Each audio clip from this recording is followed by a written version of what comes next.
আর আল্লাহ পাক রব্বুল আলামিন বলেন যে আস-সাওমু লি ওয়া আনা আজজি বিহি অথবা উজজা বিহি, রমজান আমার জন্য, আমি নিজেই এর প্রতিদান দিব অথবা আমি নিজেই এর প্রতিদান হয়ে যাব। সুবহানাকা লা ইলমা লানা ইল্লা মা আল্লামতানা ইন্নাকা আনতাল আলিমুল হাকীম।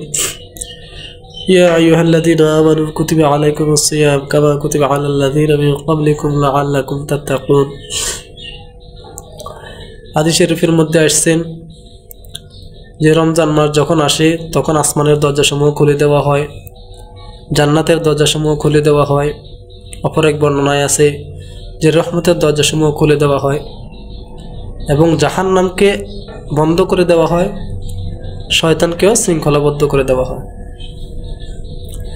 আর আল্লাহ পাক রব্বুল আলামিন বলেন যে আস-সাওমু লি ওয়া আনা আজজি বিহি অথবা উজজা বিহি, রমজান আমার জন্য, আমি নিজেই এর প্রতিদান দিব অথবা আমি নিজেই এর প্রতিদান হয়ে যাব। আল্লাহ পাক রব্বুল আলামিন রোজাদারদেরকে এত বেশি পছন্দ করেন, এত বেশি ভালোবাসেন যে আল্লাহ পাক রব্বুল আলামিন বলেন, যারা রোজা রাখছো হে রোজাদারেরা, তোরা আমার আর আমি আল্লাহ হয়ে গেলাম তোমার।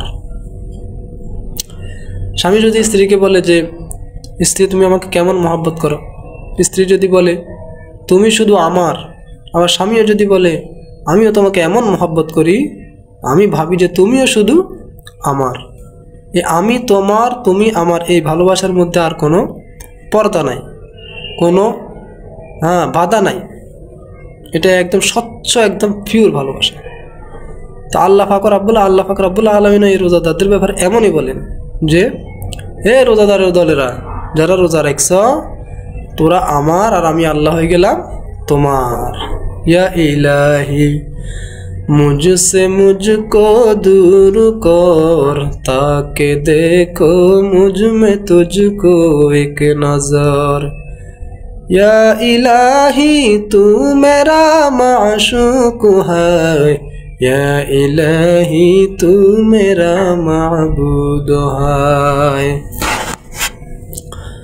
तो अल्लाह पाक रब्बुल आलमीन रोजादारদেরকে বলেন কি যে তোরা আমার আর আমি আল্লাহ তোমার।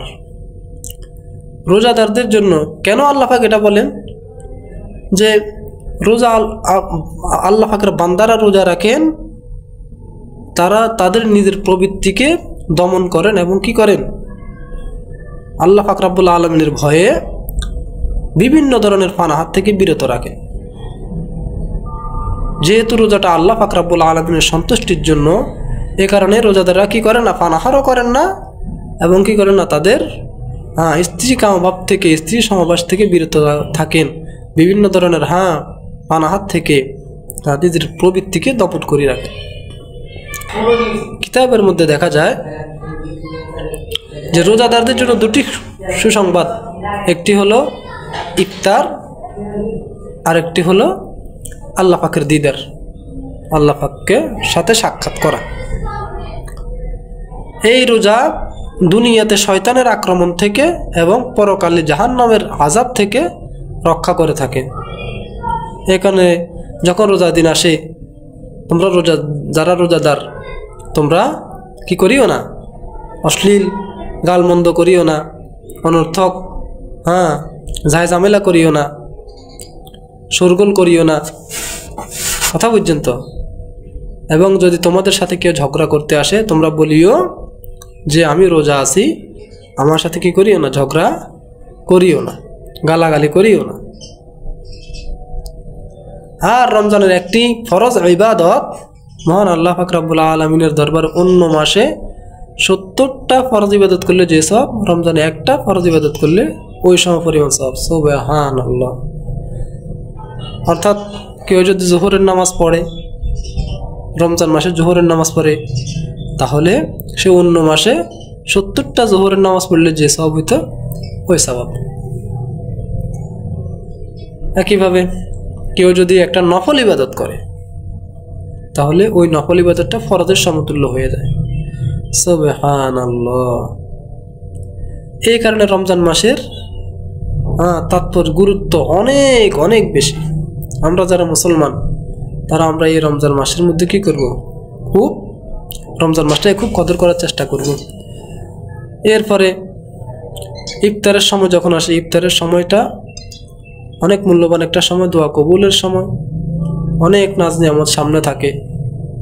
তারপরেও কি করে না, আল্লাহ পাকের বান্দারা, রোজাদার যারা, তারা ইফতার করে না, শরবত নেয় না, খেজুর নেয় না, রোজা ভেঙে যাবে বলে আল্লাহর ভয়। এই কারণে আল্লাহ পাক রব্বুল আলামিন বলেন, ইয়া আইয়ুহাল্লাযীনা আমানু তাকুল ইয়া আইয়ুহাল্লাযীনা আমানু কুতিবা আলাইকুমুস সিয়াম কামা কুতিবা আলাল্লাযীনা মিন ক্বাবলিকুম লাআল্লাকুম তাত্তাকুন। হে ঈমানদারেরা, আমি তোমাদের উপর রমজান রোজা ফরজ করছি যেমনিভাবে তোমাদের পূর্ববর্তীগণের উপর ফরজ করা হয়েছিল, যাতে করে তোমরা মুত্তাকি হইতে পারো। এখন মুত্তাকি হলে লাভ কি হবে? যারা মুত্তাকি হবে, যাদের দিলের মধ্যে আল্লাহর ভয় ঢুকবে, তাদের কর্মকাণ্ড কিরকম হবে? কারো ভিতরে যদি তাকওয়া অর্জন হয়, তবে সে মনে করেন ব্যবসায়ী, যদি সে ব্যবসায়ী হয়, সে ওজনের মধ্যে কম দিবে না। সে যদি কৃষক হয়, অন্যের জমিনের আইল কাটতে গেছে, নিজের জমিনের আইল কাটতে গেছে, আইল কাটতে গিয়ে অন্যের জমিনে দিয়ে কি করবে না, অনেক সময় মানুষ 4 আঙ্গুল বেশি কাটে, অন্যের জমিনের দিকে ঠেলায়, সে এই কাজটা করবে না। জমিনের গালা কাটতে যে কি একটু বেশি কাটবে না, অন্যের জমিনের দিকে ঠেলে।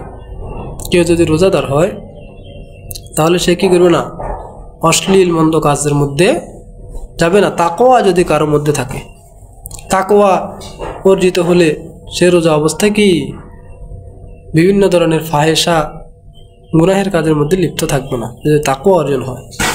এই তাকওয়া অর্জনের অন্যতম একটি সোপান, অন্যতম একটি মাধ্যম হলো রমজানের রোজা। এই কারণে আমরা এই রমজানের রোজাতে কি করব, খুব গুরুত্ব দেওয়ার চেষ্টা করব।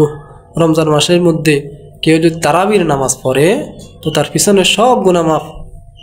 একইভাবে রমজানের রোজা যদি গুরুত্বের সহিত আদায় করে, তার পিছনে সব গুনাহ মাফ। অর্থাৎ রমজান মাসে রোজা রাখলে এবং তারাবির নামাজ যদি কেউ আদায় করে, তাহলে তার পিছনে সমস্ত গুনাহগুলো কি হয়ে যায়, মাফ হয়ে যায়। এই কারণে আমরা রমজানের রোজাগুলো কি করব, খুব গুরুত্বের সহিত, গুনাহমুক্ত, বিভিন্ন ধরনের উলঙ্ঘনা বেহায়াপনা থেকে কি বিরত থেকে, মোবাইলের মধ্যে কত ধরনের আজে বাজে ভিডিও আসে, পোস্ট আসে, এইগুলো থেকে বিরত থেকে আমরা কি করব, রমজানের রোজাটাকে সুন্দরভাবে আল্লাহ পাক রব্বুল আলামিন যেভাবে সন্তুষ্ট হন, ওইভাবে আমরা কি করব, রমজানের রোজাগুলো আদায় করার চেষ্টা করব। আর আমার কথাবার্তার মধ্যে যদি যে সমস্ত টুটাফাটা কয়েকটা কথাবার্তা বলছি রমজানের ব্যাপারে, রমজানের গুরুত্ব সম্পর্কে, ফজিলত সম্পর্কে, ওই সমস্ত কথাগুলোর মধ্যে যদি কোনো ধরনের ভুল ত্রুটি থাকে, আল্লাহ পাক রব্বুল আলামিন ওই ভুল কথাগুলোকে ক্ষমা করেন। আর যে সমস্ত ভালো কথা বলছি, ওই কথাগুলো আমাকে সর্বপ্রথম এবং আপনাদের সবাইকে আমল করার তৌফিক দান করেন। আসসালামু আলাইকুম ওয়া রাহমাতুল্লাহ।